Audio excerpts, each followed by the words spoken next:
एजुसीकर में आप सभी का स्वागत है। हमने अपनी पिछली वीडियो में वेस्टर्न पॉलिटिकल थॉट के सभी थिंकर्स को कवर किया था।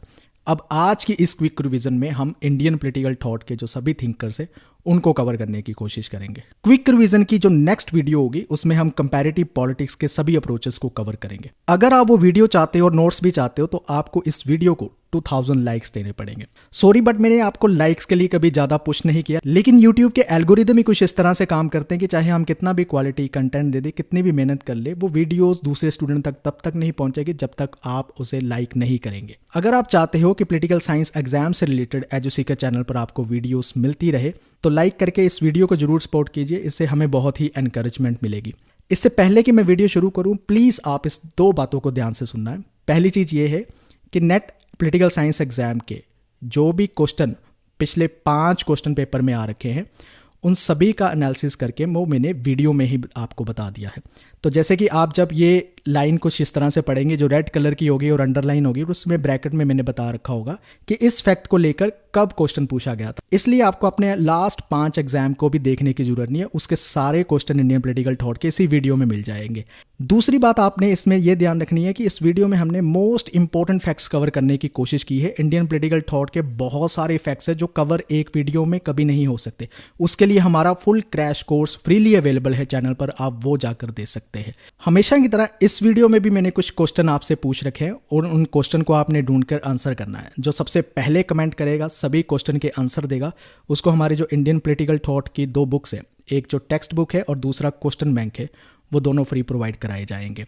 इसमें हमने 20 थिंकर्स की डिटेल बायोग्राफी, उनके major works and ideas cover कर रखे हैं और एमसीक्यू तो आपको सॉल्व करने के लिए साथ में मिलेंगे। और सबसे इंटरेस्टिंग चीज़ तो ये है कि 12 क्वेश्चन अक्टूबर 2020 नेट एग्जाम में जो इंडियन पॉलिटिकल थॉट के पूछे गए थे उनमें से 11 क्वेश्चन इन्हीं बुक से डायरेक्टली पूछे गए थे। अब ये कोइंसिडेंट भी हो सकता है और हो सकता है कि हमने जिस तरह से प्रीवियस ईयर क्वेश्चन को एनालिसिस करके अपने कंटेंट को क्रिएट किया है उसकी वजह से इतने सारे क्वेश्चन इन ई बुक से पूछे जाते हैं।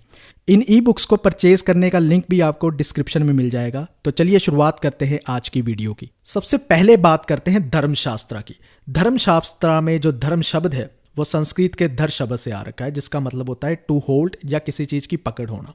तो यहाँ पर मतलब ये है कि धर्म की जो दुनिया पर पकड़ है ताकि जो प्रलय ना आ सके, ऐसी सिचुएशन ना आ सके, उसके लिए धर्म जो है दुनिया पर काम करता है। मनुस्मृति को धर्मशास्त्र का सबसे इंपॉर्टेंट टेक्स्ट माना जाता है। मनुस्मृति को सबसे पहले इंग्लिश लैंग्वेज में ट्रांसलेट किया था सर विलियम जोन्स ने 1794 में, और ये एक ऐसा पहला संस्कृत टेक्स्ट माना जाता है जिसको सबसे पहले इंग्लिश में ट्रांसलेट किया गया था। इसके टोटल 12 चैप्टर्स माने जाते हैं। मनुस्मृति का ऑथर मनु माना जाता है और मनु को फर्स्ट टीचर भी कहा जाता है, फर्स्ट किंग भी कहा जाता है, फर्स्ट लॉ गिवर भी कहा जाता है। मनुस्मृति का जो 7 चैप्टर है वो स्टेट क्राफ्ट की पॉलिसीज को लेकर या राज धर्म की पॉलिसी को लेकर डिवोटेड है कि कैसे स्टेट चलानी चाहिए, कैसे राज चलाना चाहिए, उसकी एक्सप्लेनेशन 7 चैप्टर में हमें मिलती है। मनु जो है वो डिवाइन राइट थ्योरी में विश्वास करते हैं कि स्टेट का ओरिजिन कैसे हुआ है, भगवान ने स्टेट को बनाया है, किसी इंसानों ने सोशल कॉन्ट्रैक्ट के जरिए नहीं बनाया है, यह ध्यान आपने रखना है। अब हम बात करते हैं धर्मशास्त्र के कुछ इंपॉर्टेंट कंसेप्ट्स की। सबसे पहला आता है पुरुषार्थ का कंसेप्ट, जिसमें 4 गोल माने जाते हैं हर मनुष्य की लाइफ में। वो है धर्म, मॉरल ड्यूटीज निभाना, दूसरा है अर्थ, वेल्थ गेन करना, तीसरा है काम, डिजायर, सेटिस्फैक्शन, जहां आप कह सकते हो जिंदगी के ऐशो आराम, और चौथा है मोक्ष, टोटल लिबरेशन, साल्वेशन हासिल करना, टोटल फ्रीडम जो है वो लेना। 4 वर्ण माने जाते हैं जिसको 4 सोशल क्लासेस भी कहते हैं, जैसे कि ब्राह्मण्स, क्षत्रिय, वैश्य और शूद्र, ये आपको पता ही है। एक है कंसेप्ट आश्रम का। ये मानते हैं कि धर्मशास्त्र में ये कहा गया है कि 4 स्टेजेस बताई गई है जिंदगी की होती है।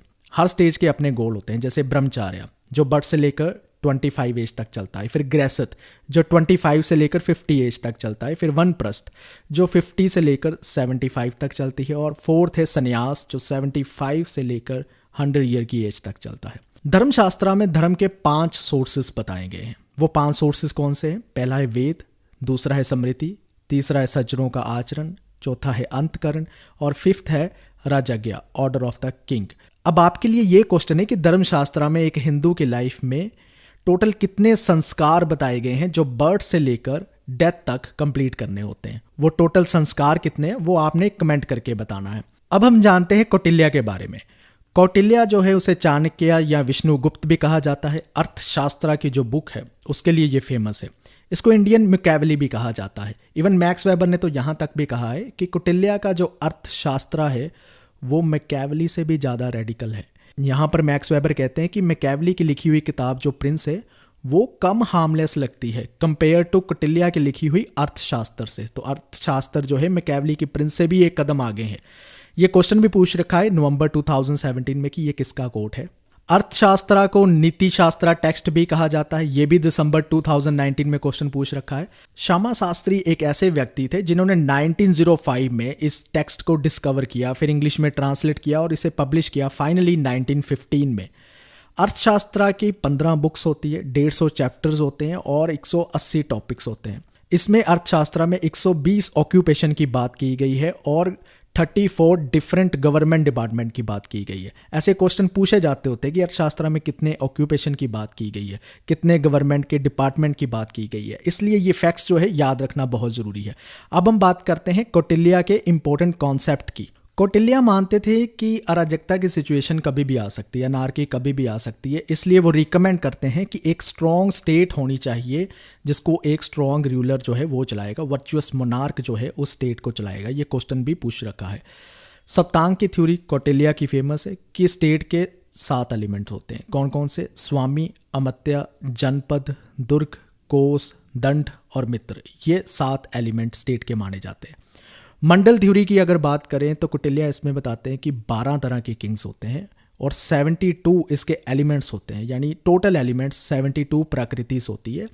जून 2019 में पूछा भी गया था कि मंडल थ्योरी की कितनी प्रकृति बताई गई हैं या कितने एलिमेंट्स बताए गए हैं। अब आपके लिए ये क्वेश्चन है कि जो 12 किंग्स की कौटिल्य बात करते हैं मंडल थ्योरी में, वो 12 किंग्स के नाम क्या है वो कमेंट करके बताइए, क्योंकि मैं चाहता हूं कि वो 12 किंग्स के नाम हर स्टूडेंट को याद होने चाहिए। कौटिल्य का एक और कंसेप्ट है शतगुण नीति, जो बहुत ही इंपॉर्टेंट है, जिसको 6-fold पॉलिसी भी कहते हैं। इसमें कौटिल्य कहते हैं कि अगर आपका एनिमी स्ट्रांग है तो उसके साथ संधि कर लीजिए, ट्रीटी। पहली पॉलिसी आप ये अपनाइए। दूसरी पॉलिसी ये है विग्र, जिसे आप ये कहते हैं कि अगर आप स्ट्रांग हो जाते हो तो फिर वो संधि आप तोड़ सकते हो। तीसरी है आसन, सिट। इसका मतलब है कि अपनी एनिमी के टेरिटरी के बाहर अपनी फोर्सेस को बिठाना शुरू करना या स्टेशन करना शुरू करना। और फोर्थ है यन, मूवमेंट, अपनी जो मिलिट्री एक्सरसाइज शुरू करना एनिमी टेरिटरी के बाहर। फिफ्थ है समस्या, जिसका मतलब है ऑब्जेक्टिव। इसका मतलब ये है कि आप उनके साथ अपना हाथ मिलाएं जिनके ऑब्जेक्टिव या इंटरेस्ट आपके साथ मिलते जुलते हैं, आप उनके साथ दोस्ती करें। सिक्स्थ है द्वैत भाव। इसका मतलब है ड्यूल पॉलिसी अपनाना। आप सभी के साथ दुश्मनी या सभी के साथ दोस्ती नहीं कर सकते। कौटिल्य कहते थे आप एक के साथ दोस्ती कीजिए और दूसरे के साथ दुश्मनी लीजिए, क्योंकि अगर आपने सबके साथ दुश्मनी कर ली तो हो सकता है 2 फ्रेंड से वार आपको लड़ना पड़े, जो बहुत मुश्किल हो जाएगा। सो एक के साथ आप फ्रेंडशिप रखिए, दूसरे के साथ जो है एनिमिटी रखिए। नेक्स्ट हम समझते हैं अगाना सूत्र के बारे में। अगाना सूत्र बुद्धिज्म का ही एक टेक्स्ट है। ये माना जाता है कि जो दिग्निकाय टेक्स्ट है बुद्धिज्म का, उसका 27वां सूत्र जो है उसको अगाना सूत्र कहते हैं। ये क्वेश्चन पूछ भी रखा है जून 2019 में। दिग्निकाय का क्या मतलब होता है? दिग्निकाय का मतलब होता है जिसमें लॉन्ग डिस्कोर्सेज हो, जिसमें लंबी लंबी जो डायलॉग्स और चर्चा हो, उसको दिग्निकाय कहते हैं। दिग्निकाय में मोस्टली बुद्धा के ही डायलॉग है। टोटल जो डायलॉग पाए जाते हैं वो 180 डायलॉग्स पाए जाते हैं। दिग्निकाय को सुत्त पिटक का पाठ माना जाता है। अब इस चीज के लिंक को ध्यान से समझने की कोशिश कीजिए कि सुत्त पिटक का पाठ क्या है, दिग्निकाय, और दिग्निकाय का 27वां सूत्र जो है वो अगाना सूत्र है। सो ये चीज को आपने ध्यान में रखना है। अगाना सूत्र में क्या किया गया है कि जो वैदिक आइडियाज है, ठीक है, सोशल ऑर्डर मेंटेन करने के लिए, जैसे वर्ण हो गया, आश्रम हो गया, धर्म हो गया, जिसको अभी हमने धर्मशास्त्र में समझा है, उसको ये चैलेंज करता है, उन आइडियाज को ये चैलेंज करता है और इसके अगेंस्ट बताता है कि धरती में जो है लाइफ कैसे बनती है, सोशल ऑर्डर कैसा होना चाहिए, स्ट्रक्चर कैसी होनी चाहिए, कास्ट सिस्टम क्या होना चाहिए, ये सारी चीजें अपनी तरफ से बताता है वैदिक आइडियाज को चैलेंज करने के लिए। अगाना सूत्र में बुद्ध क्या करते हैं, 2 ब्राह्मण्स के साथ डायलॉग करते हैं, भरद्वाज और वशिष्ठ, जो मॉन्क बन जाते हैं बाद में और बुद्ध से कुछ सवाल करते हैं और उनका आंसर बुद्ध देते हैं, और उन्हीं के साथ जो डायलॉग, जो डिस्कशन है, जो चर्चा है, वो अगाना सूत्र में लिख रखी है। अगाना सूत्र में जो स्टेट का ओरिजिन बताया गया कि स्टेट कैसे क्रिएट होती है, वो मानते हैं कि इंडिविजुअल्स क्रिएट करते हैं। सोशल कॉन्ट्रैक्ट की थ्योरी, इंसानों ने स्टेट को बनाया है। वो डिवाइन राइट की थ्योरी में विश्वास नहीं करते जैसे मनुस्मृति मानती है। अब हम जानते हैं बरानी के बारे में। बरानी एक बहुत ही इंपॉर्टेंट पॉलिटिकल थिंकर माने जाते हैं दिल्ली सल्तनत के टाइम पर, खास करके जब अलाउद्दीन खिलजी, मोहम्मद बिन तुगलक और फिरोज तुगलक जैसे रूल कर रहे थे। फतवा जहानदारी इनका मोस्ट इंपॉर्टेंट टेक्स्ट माना जाता है, जिसमें इन्होंने मुस्लिम किंग्स को एडवाइसेस दी है, नसीहत दी है। एडवाइस नंबर 1, एडवाइस नंबर 2 करके ऐसे लिखा हुआ है कि क्या करना चाहिए एक किंग को। ये इतना इंपॉर्टेंट टेक्स्ट माना गया है कि इसको कंपेयर किया जाता है कौटिल्य के अर्थशास्त्र और मैकियावेली के प्रिंस के साथ। बरानी 2 लॉज की बात करते हैं, एक है शरीयत और एक ज़वाबित। शरीयत में प्रॉफिट की टीचिंग्स और प्रैक्टिसेस आती है, और ज़वाबित में वो स्टेट के द्वारा बनाए हुए लॉ आते हैं जो बदलते परिस्थितियों के साथ बदलते रहते हैं। जहां पर शरीयत जो है लागू नहीं किया जा सकता, वहां पर ज़वाबित को लेकर आया जाता है। बरानी 4 तरह की आर्मी की बात करते हैं, जिसमें इन्फेंट्री, फुट सोल्जर आते हैं, हॉर्समैन आते हैं, वार एलिफेंट्स आते हैं, ऑक्सिलरीज आर्मी आती है जिसमें इंजीनियर, ट्रांसपोर्टर, जासूस, ये सब कुछ आ जाता है। अब आपके लिए ये क्वेश्चन है कि बरानी ने अपने किंग को, यानी मुस्लिम किंग को, एक एडवाइस दी थी कि वो पर्सनल ट्रूप भी रखे। उस पर्सनल ट्रूप का नाम बरानी क्या देते हैं, वो आपने कमेंट करके बताना है। उनके मेन वर्क्स जो है वो आप स्क्रीन पर देख सकते हैं, जिसमें सबसे इंपॉर्टेंट टेक्स्ट तारीख फिरोज शाही और फतवा जहानदारी है, लेकिन बाकी भी टेक्स्ट जो है वो भी पूछे जा सकते हैं, इसलिए आपको ध्यान में रखना है। नेक्स्ट हम बात करते हैं कबीर की। कबीर सिकंदर लोदी के कंटेम्प्रेरी थे, बनारस के रहने वाले थे, और इनका वर्क्स जो है, जो इनका काम है, या इनकी वाणी जो है, वो पाई जाती है आदि ग्रंथ में, पंचावनी में, सरवंगी में, बिजक या ग्रंथावली। कुछ ऐसे टेक्स्ट है जहां पर हमें कबीर के थॉट्स और उनकी वाणी जो है वो मिलती है। कबीर जमींदारी सिस्टम के अगेंस्ट थे और चैलेंज करते थे जो ब्राह्मणिज्म की आइडियोलॉजिकल डोमिनेंस है उसको चैलेंज करते थे। कबीर काफ़ी सेकुलर माने जाते थे। कबीर जो है आश्रम की 4 स्टेजेस जो धर्मशास्त्रा में बता रखी है, जहाँ 6 सिस्टम ऑफ फिलॉसफी बता रखा है, उसको रिजेक्ट करते थे, वो ऐसी फिलॉसफी में नहीं मानते थे। नेक्स्ट हम बात करते हैं अब पंडित रामाबाई की। Ramabai women's right, education activist और एक ऐसी वुमेन माने जाते हैं जिन्होंने इंडिया के विमेन के लिए, इमेंसिपेशन के लिए, उनकी एजुकेशन के लिए काफ़ी काम किया है। ये क्वेश्चन भी जून 2020 में पूछ रखा है। वो इंडिया में ऐसी पहली विमेन थी जिनको पंडिता का टाइटल दिया गया था, क्योंकि वो एक संस्कृत की स्कॉलर थी, इसकी वजह से उन्हें पंडिता का टाइटल दिया गया। जून 2019 में ये क्वेश्चन पूछ रखा है। आर्या महिला समाज को पुणे में वो इस्टेब्लिश करती है 1882 में। 1890s में वो मुक्ति मिशन को इस्टेब्लिश करती है कैदगांव विलेज में। बाद में इसका नाम रखकर पंडिता रामाबाई मुक्ति मिशन किया जाता है। 1889 में वो शारदा सदन ओपन करती है, जिसे होम फॉर लर्निंग भी कहते हैं। चौपाटी मुंबई में वो इसको ओपन करती है। उनके मेन वर्क्स जो है वो आप स्क्रीन पर देख सकते हैं, जिसमें स्त्री धर्म नीति, cry of Indian women, high cast Hindu women और पीपल ऑफ यूनाइटेड स्टेट पर उन्होंने काम किया है। मोस्टली इन्होंने कौन से इंस्टीट्यूशन ओपन किए थे, इस पर ज़्यादा क्वेश्चन आता है, इसलिए वो मैंने आपके सामने रखे हैं, उसको ध्यान से पढ़ना है आपने। नेक्स्ट हम बात करते हैं बाल गंगाधर तिलक की। तिलक की अगर बात करें, रत्नागिरी महाराष्ट्र में पैदा होते हैं। इनको लोकमान्य का टाइटल भी दिया जाता है। ब्रिटिश कॉलोनियल अथॉरिटीज इन्हें फादर ऑफ इंडियन अनरेस्ट कहकर पुकारते थे और महात्मा गांधी इन्हें मेकर ऑफ मॉडर्न इंडिया कहते थे। अब आपके लिए सवाल ये है कि किसने बाल गंगाधर तिलक को फादर ऑफ इंडियन रेवोल्यूशन कहा है, वो आपने कमेंट करके बताना है। 1881 में ये 2 न्यूज़पेपर फाउंड करते हैं। एक है केसरी जो मराठी लैंग्वेज में लिखा जाता था, और दूसरा है मराठा जो इंग्लिश लैंग्वेज में लिखा जाता था। 1884 में बाल गंगाधर तिलक जो है डेक्कन एजुकेशन सोसाइटी जो है वो फाउंड करते हैं। 2 इंपॉर्टेंट फेस्टिवल जिसका नाम बाल गंगाधर तिलक के साथ जोड़ा जाता है वो है गणपति फेस्टिवल जो 1893 में वो लॉन्च करते हैं, और शिवाजी फेस्टिवल जो 1895 में चलाते हैं। क्यों चलाते हैं?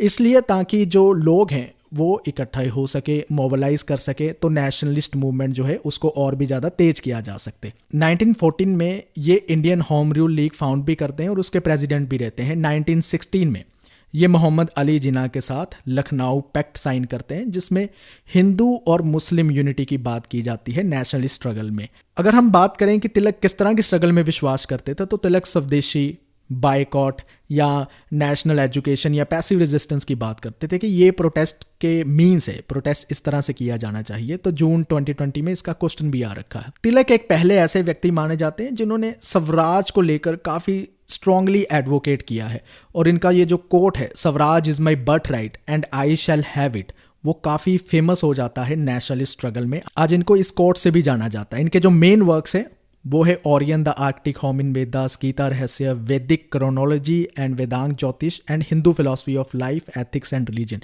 ये मेन वर्क आपने याद रखने हैं। नेक्स्ट हम समझते हैं विवेकानंद के बारे में। स्वामी विवेकानंद का ओरिजिनल नाम नरेंद्रनाथ दत्त था। 1880 में ये केशव चंद्र सन के नव वेदांत को ज्वाइन करते हैं, फिर ब्रह्मो समाज का मेंबर भी बनते हैं।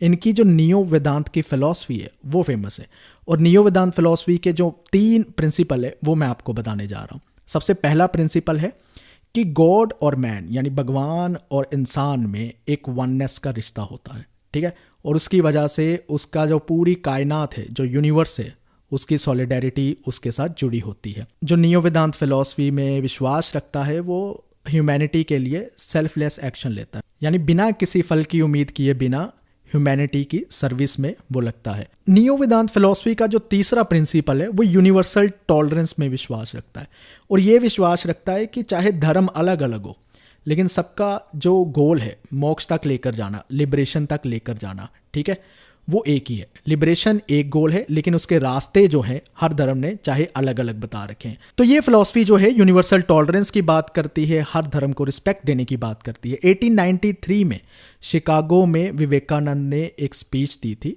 जो स्पीच दी थी उन्होंने वर्ल्ड पार्लियामेंट ऑफ रिलीजन हो रही थी, और वो स्पीच जो है इनकी काफ़ी फेमस हो जाती है। 1897 में जब इंडिया वापस आते हैं तो ये रामाकृष्णा मिशन फाउंड करते हैं। 12 जनवरी 1994 को गवर्नमेंट इंडिया ये डिसाइड करती है कि विवेकानंद का जब जन्मदिन होता है उस दिन नेशनल यूथ डे जो है सेलिब्रेट किया जाएगा। दिसंबर 2019 में ये क्वेश्चन भी आया था। इनके जो मेजर वर्क्स है वो आप अपनी स्क्रीन पर देख सकते हैं। इनके मेजर वर्क्स कम है और आप याद भी रख लेना। नेक्स्ट हम बात करते हैं रविंद्रनाथ टैगोर की। ये कलकत्ता में बॉर्न होते हैं। 1901 में ये एक स्कूल फाउंड करते हैं जिसको शांति निकेतन कहते हैं, और 1921 में वो विश्व भारती यूनिवर्सिटी बन जाती है। 1913 में ये पहले नॉन यूरोपियन बनते हैं जिनको लिटरेचर में नोबेल प्राइज़ मिलता है। 1915 में ब्रिटिशर इन्हें नाइटहुड की पदवी देते हैं, लेकिन 1919 में जब जलियांवाला बाग का इंसिडेंट होता है अमृतसर में, उसके प्रोटेस्ट के अगेंस्ट ये वापस कर देते हैं, और दिसंबर 2019 में ये क्वेश्चन भी पूछ रखा है। ये 4 तरह की ट्रू फ्रीडम की बात करते हैं। ट्रू फ्रीडम का आइडिया इनका फेमस है। पहले बात करते हैं फ्रीडम की जो इंडिविजुअल लेवल पर होती है, दूसरी फिर कम्युनिटी लेवल पर फ्रीडम आती है, तीसरी आती है कम्युनिटी से जब आप यूनिवर्स लेवल तक पहुंचते हो, और लास्ट जो है यूनिवर्स से भी इन्फिनिटी लेवल की फ्रीडम आती है। इन्फिनिटी लेवल तक फ्रीडम का मतलब है स्पिरिचुअलिज्म में सबसे हाईएस्ट स्टेज तक कोई इंसान जब पहुंच जाता है वो इन्फिनिटी लेवल ऑफ फ्रीडम है। रविंद्रनाथ टैगोर जो यूरोपियन आइडिया है नेशनलिज्म का उसके काफ़ी अगेंस्ट थे। वो कहते हैं कि ऐसा आइडिया जो है वो वार को जन्म देता है, वेपन्स को जन्म देता है, वायलेंस को जन्म देता है। इसलिए टैगोर जो है ऐसे नेशनलिज्म को क्रिटिसाइज ही करते थे। उनके मेन वर्क्स जो है वो आप स्क्रीन पर देख सकते हैं। अब हम नेक्स्ट जानते हैं गांधी के बारे में, जिनका पूरा नाम मोहनदास करमचंद गांधी था। पोरबंदर गुजरात में जन्म लेते हैं। इन्हें फादर ऑफ इंडिया या फादर ऑफ नेशन भी माना जाता है। 1888 में ये लंदन में लॉ की स्टडी करने के लिए जाते हैं, और 1891 में लॉ की स्टडी खत्म करके इंडिया वापस आते हैं। 1893 में साउथ अफ्रीका जाते हैं, अपनी लॉ को प्रैक्टिस करने लगते हैं। वहाँ जो साउथ अफ्रीका का नेटल प्रोविंस है वहाँ पर एक मुस्लिम मर्चेंट के कज़न का केस जो है वो लड़ते हैं। 1894 में वहाँ पर वो नेटल इंडियन कांग्रेस भी इस्टेब्लिश करते हैं, क्योंकि वहाँ के इंडियन ट्रेडर्स के साथ जो डिस्क्रिमिनेशन हो रही थी उसके लिए ये जो है एसोसिएशन बनाते हैं। 1906 में, ये बहुत इंपॉर्टेंट डेट है, ध्यान रखना, ट्रांसवाल जो प्रोविंस है साउथ अफ्रीका का, वहां पर अपना वो first campaign of Satyagraha launch करते हैं। सो इसका मतलब है कि सत्याग्रह के जो एक्सपेरिमेंट है वो गांधी ने इंडिया आकर नहीं किए थे, उसकी शुरुआत साउथ अफ्रीका में 1906 में ही उन्होंने कर दी थी। 1915 में फिर इंडिया गांधी जी वापस आते हैं और कई सारी मूवमेंट्स को लॉन्च करते हैं। चंपारण सत्याग्रह 1917 में, अहमदाबाद मिल स्ट्राइक 1918 में, खेड़ा सत्याग्रह 1918 में, नॉन कोऑपरेशन मूवमेंट 1920 में, सिविल डिसओबीडियंस मूवमेंट 1930 में, इसी टाइम पर डांडी मार्च, साल्ट सत्याग्रह 1930 की डेट इंपॉर्टेंट है, क्विट इंडिया मूवमेंट 1942 में, जिसे अगस्त मूवमेंट भी कहते हैं। ये सारी मूवमेंट्स की डेट्स आपने क्रोनोलॉजी क्रोनोलॉजिकल ऑर्डर में याद रखनी है, बहुत इंपॉर्टेंट है। 1919 में वो एक इंग्लिश जर्नल स्टार्ट करते हैं जिसका नाम रखते हैं young India. Second round table conference को महात्मा गांधी अटेंड करते हैं, इंडिया नेशनल कांग्रेस के साथ पार्टिसिपेट करते हैं। ये एक ऐसी कॉन्फ्रेंस थी जो गांधी इरविन पैक्ट जो मार्च 1931 में साइन होता है उससे निकली हुई थी, क्योंकि गांधी पहले रिफ्यूज कर देते हैं कि मैं किसी भी राउंड टेबल कॉन्फ्रेंस में नहीं पार्टिसिपेट करूंगा। सो गांधी इरविन पैक्ट होता है जिसमें गांधी कुछ अपनी शर्तें रखते हैं ब्रिटिशर के सामने कि अगर वो मानेंगे तो मैं सेकेंड राउंड टेबल कॉन्फ्रेंस में पार्टिसिपेट करूंगा। लेकिन इस कॉन्फ्रेंस में कोई सफलता नहीं मिलती है। ब्रिटिश जो है वो सेपरेट इलेक्टोरेट माइनॉरिटीज को देना चाहते हैं, कम्युनल अवार्ड की बात करते हैं। गांधी जी इस चीज के अगेंस्ट थे, लेकिन अंबेडकर इस चीज को सपोर्ट करते थे। और फाइनली इस इशू को रिजॉल्व करने के लिए पूना पैक्ट साइन किया जाता है 1932 में। 1933 में गांधी जी एक वीकली न्यूज़पेपर निकालते हैं जिसका नाम रखते हैं हरिजन, और इंग्लिश में इसको पब्लिश करते हैं। अगर उनके स्वराज के आइडिया की बात करें तो वो कहते थे कि स्वराज एक ऐसा वे है जिससे हम जो है नेशनल इंडिपेंडेंस गेन कर सकते हैं, पॉलिटिकल, इकोनॉमिक, स्पिरिचुअल फ्रीडम जो इंडिविजुअल लेवल पर है उसको भी गेन कर सकते हैं। तो स्वराज में दोनों ही है, नेशनल इंडिपेंडेंस भी है, इंडिविजुअल की अपनी फ्रीडम और इंडिपेंडेंस भी है। स्वराज के आइडिया में ये बहुत स्ट्रांगली क्रिटिसाइज करते थे इंडस्ट्रियल सिविलाइजेशन को, क्योंकि ये मानते थे कि ये जो वेस्ट की सिविलाइजेशन है, जिसे वो कहते थे कि इंडस्ट्रियल सिविलाइजेशन है, इसने ह्यूमन वैल्यूज़ को डिस्ट्रॉय करके रख दिया है। नवंबर 2017 में ये पूछा भी गया था। अगर उनके राम राज्य या आइडियल स्टेट के कंसेप्ट की बात करें तो उनके लिए सही राम राज्य या सही आइडियल स्टेट वो है जहां पर इक्वल राइट्स दिए जाएंगे to both prince and pauper. इसका मतलब है अमीर और गरीब के लिए एक जैसे ही राइट्स होंगे, किसी की कोई प्रिविलेज पोजीशन नहीं होगी। EMS नमुद्रीपाद अपनी बुक महात्मा एंड इज्म में महात्मा गांधी की लाइफ पर, उनके थॉट्स पर मार्क्सिज्म एनालिसिस करते हैं, और ये क्वेश्चन जनवरी 2017 में आ रखा है। महात्मा गांधी का एक फेमस कोट है रिलीजन को लेकर। वो मानते थे कि रिलीजन जो है वो पॉलिटिक्स का एक इंटेग्रल पार्ट होना चाहिए, और इसके लिए वो ये कहते हैं कि मॉरल्स हो, चाहे एथिक्स हो, चाहे रिलीजन हो, ये कन्वर्टिबल टर्म्स है, इनको इंटरचेंजेबली यूज किया जा सकता है। इनका जो मीनिंग है बात एक ही है। सो वो कहते हैं a moral life without reference to religion is like a house built upon sand. वो कहते हैं कि एक जो नैतिक जीवन है धर्म के बिना अगर वो चलता है तो वो इस तरह से है जैसे रेत का घर बनाया हो या रेत पर घर बनाया हो। सो इसका मतलब ये है कि इंसान को लाइफ में सिर्फ नैतिक मूल्य के बारे में नहीं जानना है, धर्म को भी जो है वो भी अच्छी तरह से समझना है, उसको भी अच्छी तरह से फॉलो करना है। गांधी जी ने कुछ इंस्टीट्यूशन अपनी लाइफ में फाउंड किए थे, दिसंबर 2019 में वो पूछे भी गए थे। तो वो कौन से हैं? जैसे कि फिनिक्स सेटलमेंट साउथ अफ्रीका में किया था 1904 में, टोल्स्टॉय फार्म ये भी साउथ अफ्रीका में किया था 1910 में, कोचरब आश्रम अहमदाबाद में 1915 में किया गया था, साबरमती आश्रम अहमदाबाद 1915 में, सेवाग्राम आश्रम वर्धा में 1936 में किया गया था। और उनके मेन वर्क से हिंद स्वराज उनका मेन वर्क है, इंडियन होम रूल के नाम से भी जाना जाता है उसे, 1909 में पब्लिश होता है। The story of my experiments with truth बहुत फेमस ऑटोबायोग्राफी उनकी 1929 में पब्लिश होती है। एक और टेक्स्ट है की टू हेल्थ 1948 में वो पब्लिश होता है। अब हम बात करते हैं औरोबिंदो के बारे में। इनका ओरिजिनल नेम था औरोबिंदो घोष और ये पैदा होते कलकत्ता में। अनुशीलन समिति को कलकत्ता में 1902 में इस्टेब्लिश करते हैं। 1905 में एक वीकली पेपर निकालते हैं जिसका नाम रखते हैं वंदे मातरम। इसमें बेसिकली जो मॉडरेट्स हैं उनको क्रिटिसाइज करते हैं। इनके जो आर्टिकल्स लिखे जाते थे वंदे मातरम में उसकी वजह से इन पर सेडिशन के चार्जेस लगाए जाते हैं। 1907 में जब कांग्रेस का सूरज स्प्लिट होता है तो औरोबिंदो बाल गंगाधर तिलक का जो एक्सट्रीमिस्ट ग्रुप है उसको ज्वाइन कर लेते हैं। 1908 में अलीपुर बम केस में इनको जेल में भेजा जाता है। 1909 में ये कर्म योगिन एक वीकली इंग्लिश जर्नल लॉन्च करते हैं और धर्मा वीकली बंगाली जर्नल को लॉन्च करते हैं। जुलाई 2018 में ये क्वेश्चन भी पूछ रखा है। लॉर्ड मिंटो इन्हें मोस्ट डेंजरस पर्सन मानते थे।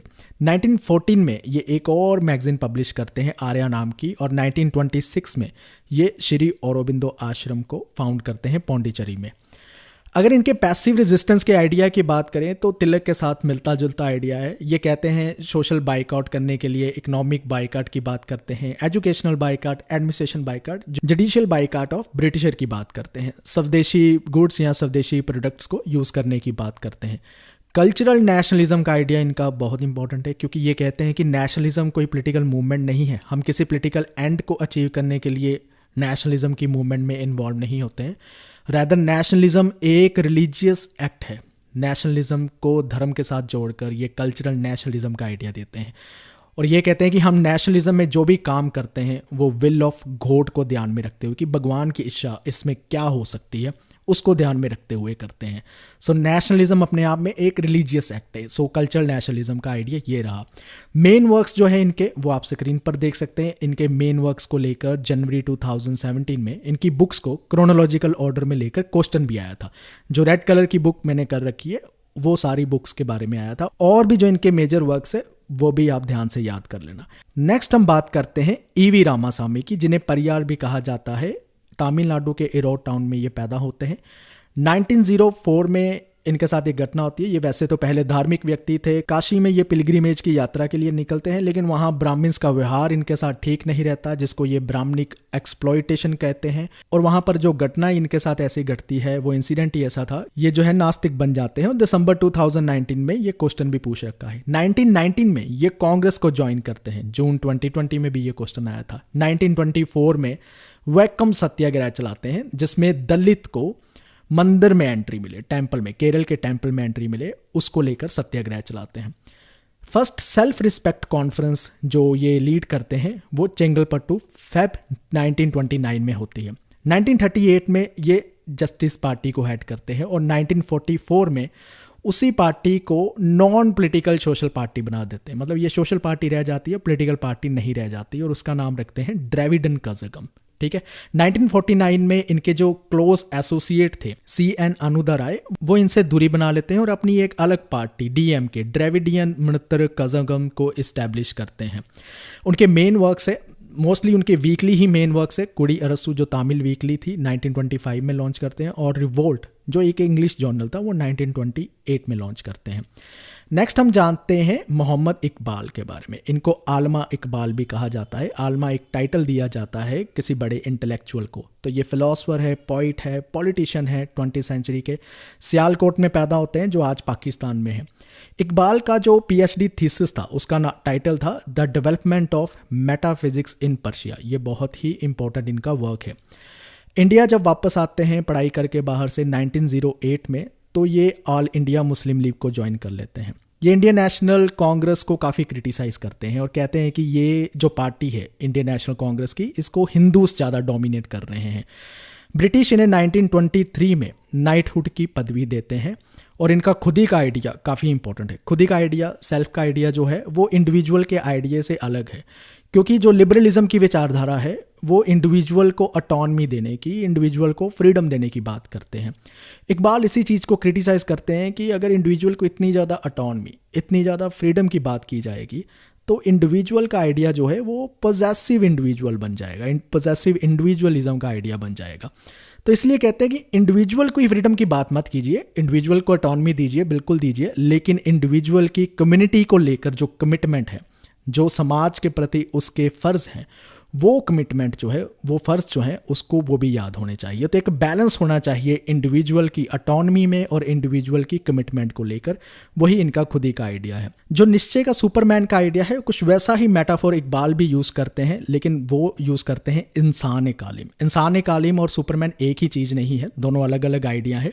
इंसान कालिम वो स्टेज है जब इंसान जो है स्पिरिचुअलिज्म की हाईएस्ट स्टेज में पहुंचता है, वो इंसान कालिम बनता है इकबाल के अकॉर्डिंगली। अब मोहम्मद इकबाल को father of two nation theory भी माना जाता है, लेकिन कुछ लोग मानते हैं, कुछ लोग नहीं मानते। ये एक फैक्ट नहीं है, ये एक चर्चा का विषय है। इसको मैंने मोहम्मद इकबाल की वीडियो में एक्सप्लेन भी कर रखा है, जो डिटेल में हमारे चैनल पर अवेलेबल है। इनके मेन वर्क्स जो है वो आप स्क्रीन पर देख सकते हैं, और इनका एक मेजर वर्क है reconstruction of religious thought in Islam, जो 1930 में पब्लिश होता है।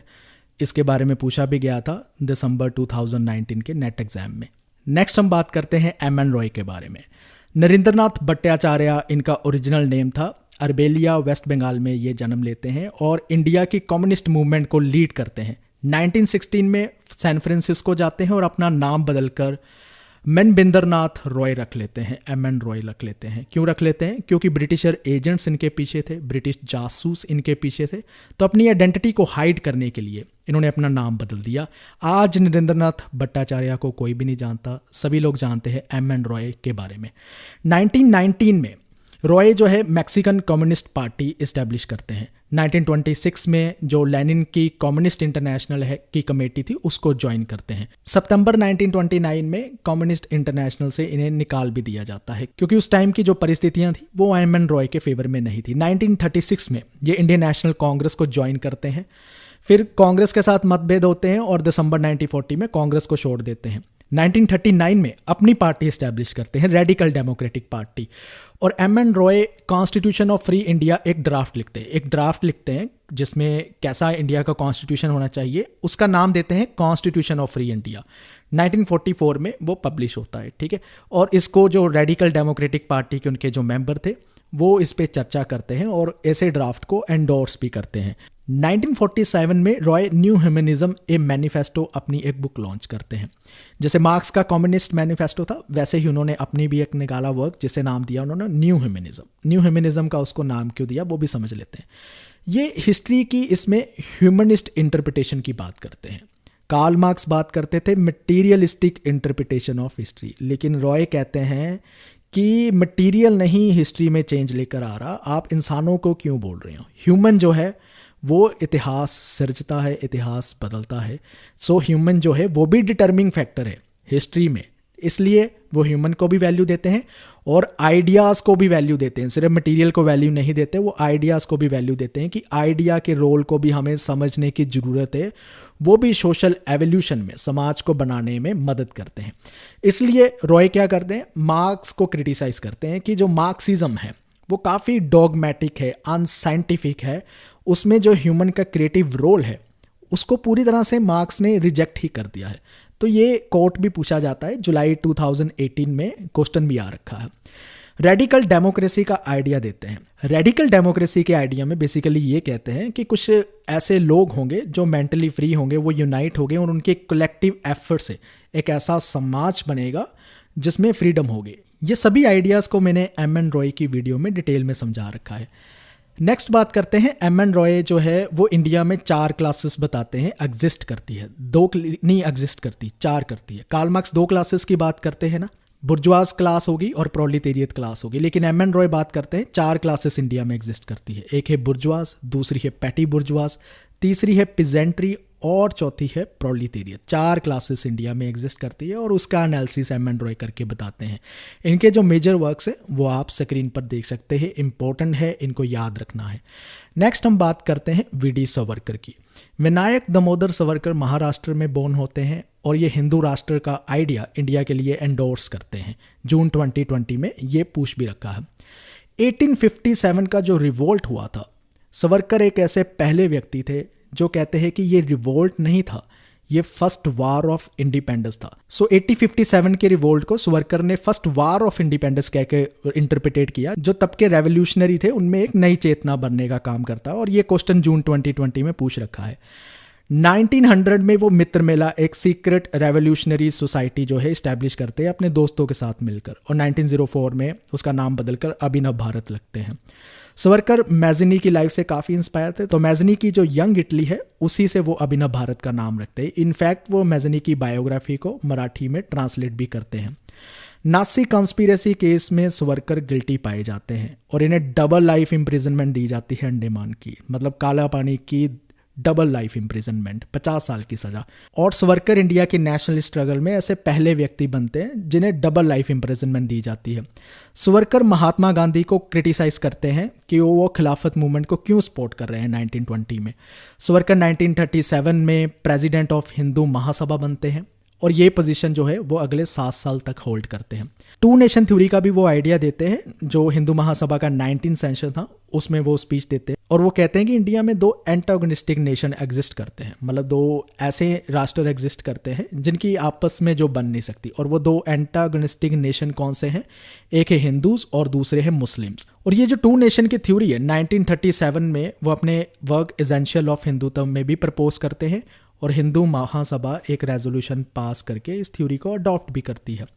1941 में वो एक स्लोगन को पॉपुलराइज करते हैं जिसमें वो कहते हैं हिंदुआइज ऑल पॉलिटिक्स और मिलिटराइज हिंदूडम, जिसका मतलब है पॉलिटिक्स को जो है हिंदुत्व विचारधारा के अकॉर्डिंगली चलाना है और जितने भी हिंदू हैं उनको मिलिट्री एक्सरसाइज या मिलिट्री ट्रेनिंग में इन्वॉल्व कराना है। एक और दिलचस्प फैक्ट है कि 1942 में हिंदू महासभा और मुस्लिम लीग दोनों ही गठबंधन करते हैं सिंध और बंगाल में गवर्नमेंट बनाने के लिए। उनका आइडिया ऑफ हिंदुत्व हमारे लिए जानना जरूरी है क्योंकि ये बहुत इंपॉर्टेंट है। हिंदुत्व के आइडिया में वो ये कहते हैं कि हिंदू कौन है, तो इसको एक्सप्लेन करने के लिए वो डिफाइन करते हैं हिंदू वो है जो भारतवर्ष को यानी इंडिया को अपना फादरलैंड यानी पितृभूमि मानता है और अपना होली लैंड भी मानता है, पुण्य भूमि मानता है। अब इसका मतलब क्या है? इसका मतलब सिंपल है कि जो इंडिया में पैदा हुआ वो तो उसका फादरलैंड हो गया, लेकिन होली लैंड तब होगा जब वो मानता है कि उसका जो रिलीजियस सेंटर है, ठीक है, पुण्य भूमि है, वो भी इंडिया है। फॉर एग्जाम्पल स्वर्कर एग्जाम्पल देते हैं कि मुस्लिम्स के लिए जो होली लैंड है वो मक्का है, क्रिश्चियन के लिए जो होली लैंड है वो रोम के इटली में वेटिकन चर्च है, ज्यूज के लिए जो होली लैंड है वो जेरूसलम है।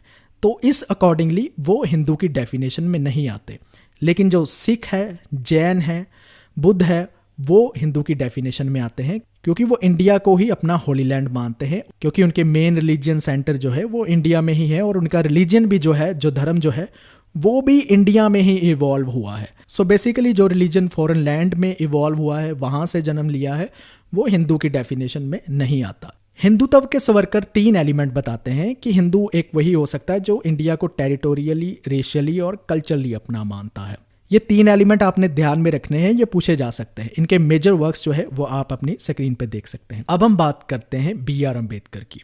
अम्बेडकर महाव मध्य प्रदेश में पैदा होते हैं, दलित के लीडर है, इंडियन कॉन्स्टिट्यूशन के प्रिंसिपल आर्किटेक्ट यानी फादर ऑफ इंडियन कॉन्स्टिट्यूशन भी माने जाते हैं और इंडिपेंडेंट इंडिया के फर्स्ट लॉ मिनिस्टर रहते हैं। 1924 में ये बहिष्कृत हितकरनी सभा को इस्टेब्लिश करते हैं। 1927 में 2 और संगठन को इस्टेब्लिश करते हैं, एक है समाज सैनिक दल और दूसरा है समाज सम्मत संघ। 1927 में महद में एक सत्याग्रह चलाते हैं जिसे महद सत्याग्रह से नाम से भी जाना जाता है।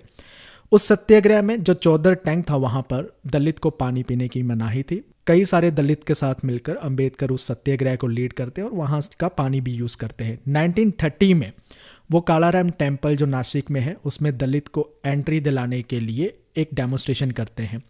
कई सारी मूवमेंट्स को लॉन्च करते हैं, दलित डिस्क्रिमिनेशन के अगेंस्ट फाइट करते हैं और बहुत सारे पीरियोडिकल्स निकालते हैं, जैसे कि मूक नायक 1920 में निकालते हैं, वैश्विक भारत 1927 में, इक्वालिटी जनता 1930 में निकालते हैं।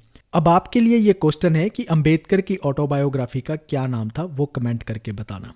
1932 में पूना पैक्ट साइन होता है जिसको अंबेडकर साइन करते हैं और गांधी को रिप्रेजेंट करते हैं पंडित मदन मोहन मालवीय, जिसमें इंश्योर किया जाता है कि अनटचेबल क्लास को रिजर्वेशन दी जाएगी प्रोविंशियल लेजिस्लेचर में।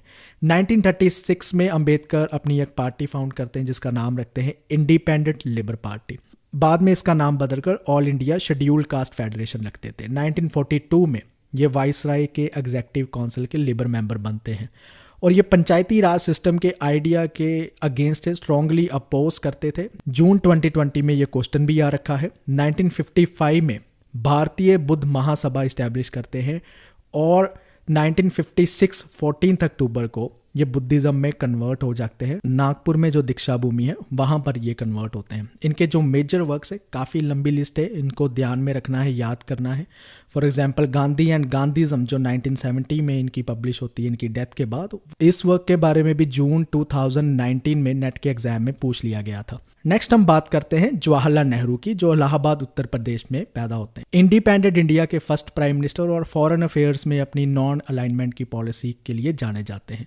1919 का एक ऐसा समय है जब नेहरू जो है कांग्रेस पार्टी के साथ एसोसिएट होते हैं। अप्रैल 1928 में independence of India league establish करते हैं जिसमें जवाहरलाल नेहरू, सुभाष चंद्र बोस, श्रीनिवास अयंगर मिलकर जो इस लीग को इस्टेब्लिश करते हैं। दिसंबर 1929 का जो लाहौर सेशन है जिसमें पूर्ण स्वराज की डिमांड की जाती है, उस डिमांड को लेकर नेहरू फुली सपोर्ट करते हैं और दिसंबर 31 1929 और 1 जनवरी 1930 की जो मिडनाइट थी, आधी रात को जवाहरलाल नेहरू लाहौर में रावी नदी के किनारे इंडिया की इंडिपेंडेंस के लिए झंडा वहां पर लहराते हैं। वो एक सिंबॉलिक और बहुत ही इंपॉर्टेंट मूवमेंट मानी जाती है।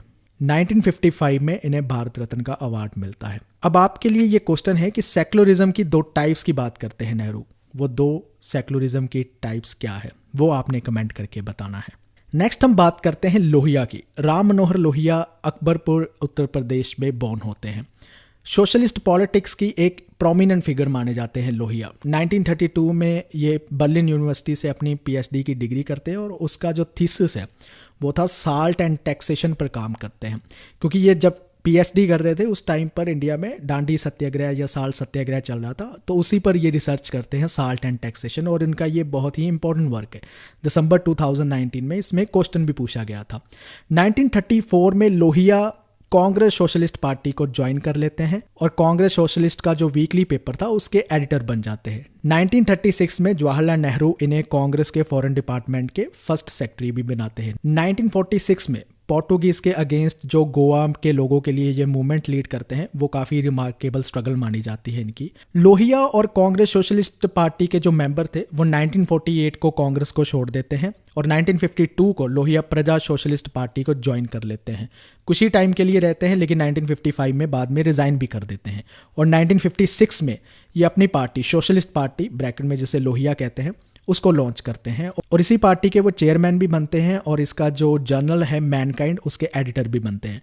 1965 में ये अपनी सोशलिस्ट पार्टी को संयुक्त सोशलिस्ट पार्टी में मर्ज कर देते हैं।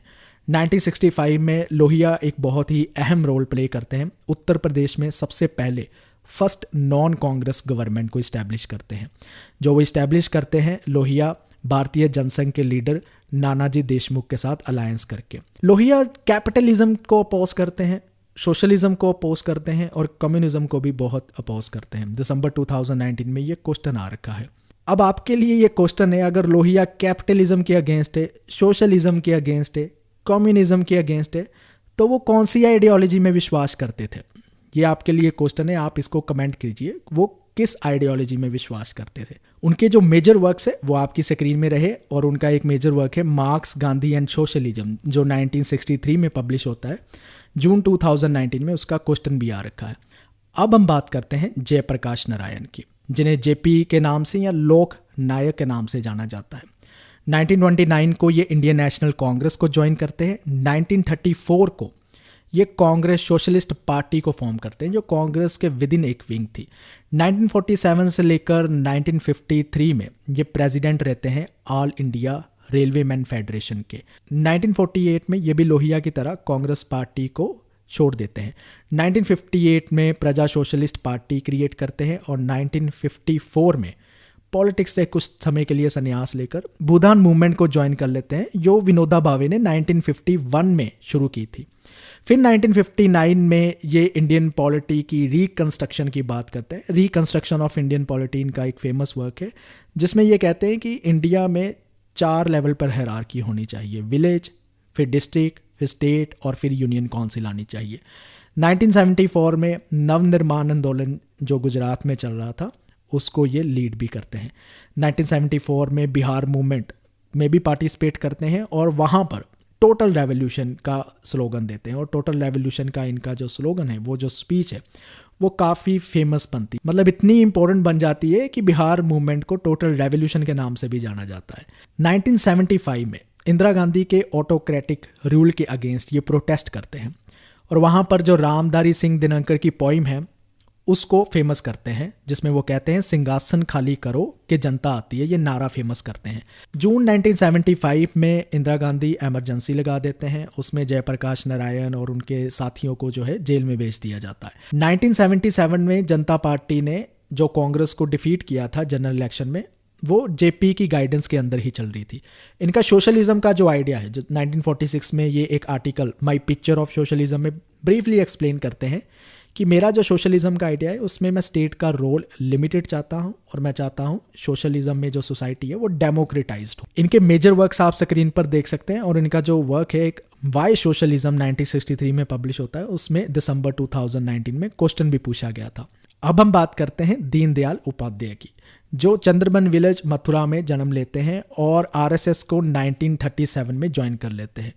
1967 में ये जनसंघ के प्रेसिडेंट बनते हैं और 1965 में इनकी जो बॉम्बे में स्पीचेस है वहाँ से एक आइडिया निकल कर आता है इनका इंटेग्रल ह्यूमनिज्म का। ये आइडिया इनका मोस्ट इंपॉर्टेंट आइडिया है। इंटेग्रल ह्यूमनिज्म का जो आइडिया है, जनसंघ उसे 1965 में एज ए ऑफिशियल डॉक्ट्रिन, यानी पार्टी का ऑफिशियल डॉक्ट्रिन अडॉप्ट कर लेती है। बाद में बीजेपी भी इसे अडॉप्ट करती है। इंटेग्रल ह्यूमनिज्म का आइडिया क्या है, जिसमें वो ये कहते हैं कि हर इंसान के 4 एट्रीब्यूट होते हैं ह्यूमन काइंड के, इंसानियत के, body, mind, intellect and soul. और ये 4 जो एट्रीब्यूट है यूनिवर्सल ऑब्जेक्टिव के साथ कॉरेस्पॉन्ड करते हैं, यानी उनके अगेंस्ट मिलते हैं। जैसे बॉडी अर्थ के साथ, माइंड काम के साथ, इंटेलेक्ट धर्म के साथ और सोल मोक्ष के साथ। इंटेग्रल ह्यूमनिज्म के आइडिया को फर्दर एक्सप्लेन करते हुए उपाध्याय कहते हैं कि कैपिटलिस्ट और सोशलिस्ट आइडियोलॉजी जो है वो सिर्फ ह्यूमन काइंड के 2 एट्रीब्यूट को फोकस करती है, बॉडी पर फोकस करती है, माइंड पर फोकस करती है, लेकिन इंटेलेक्ट और सोल के लिए ज़्यादा फोकस नहीं करती। इसलिए वो कहते हैं कि इंटेलेक्ट और सोल पर तभी फोकस किया जाएगा जब हम धर्म पे फोकस करेंगे, जब हम मोक्ष पे फोकस करेंगे। सो धर्म जो है वो एक बेसिक और मोक्ष जो है वो अल्टीमेट ऑब्जेक्टिव है सोसाइटी का, ह्यूमन काइंड का, जिसको अचीव करना चाहिए। इस आइडिया को मैंने और भी डिटेल में और अच्छे से एक्सप्लेन कर रखा है दीनदयाल उपाध्याय की वीडियो में, वो आप देख सकते हैं चैनल पर जाकर। उपाध्याय का एक और आइडिया है, वो ये मानते हैं कि हर एक राष्ट्र की एक आत्मा होती है, नेशन की एक सोल होती है, जिसे वो चित्त या चिति कहते हैं।